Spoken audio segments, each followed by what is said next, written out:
สัพเพสัตตาสัตว์ทั้งหลายที่เป็นเพื่อนทุกข์เกิดแก่เจ็บตายด้วยกันทั้งหมดทั้งสิ้นอาเวราหนตุจงเป็นสุขเถิดอย่าได้มีเวรแก่กันและกันเลยสัพเพสัตตา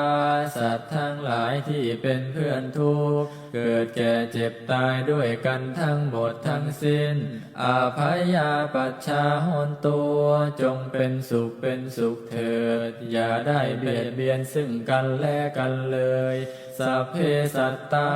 สัตว์ทั้งหลายที่เป็นเพื่อนทุกข์เกิดแก่เจ็บตายด้วยกันทั้งหมดทั้งสิ้นอานิฆาหนตุจงเป็นสุขเถิดอย่าได้มีความทุกข์กายทุกข์ใจเลยสัพเพสัตตาสัตว์ทั้งหลายที่เป็นเพื่อนทุกข์เกิดแก่เจ็บตายด้วยกันทั้งหมดทั้งสิ้นสุขีอัตตานังปริหารันตัวจงมีความสุขกายสุขใจ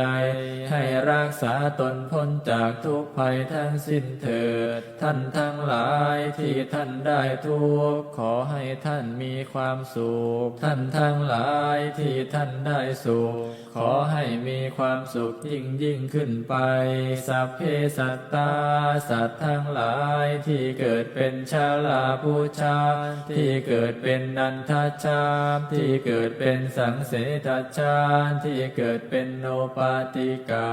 จงมารับเอากุศลผลบุญให้ทั่วทุกตัวสัตว์เถิด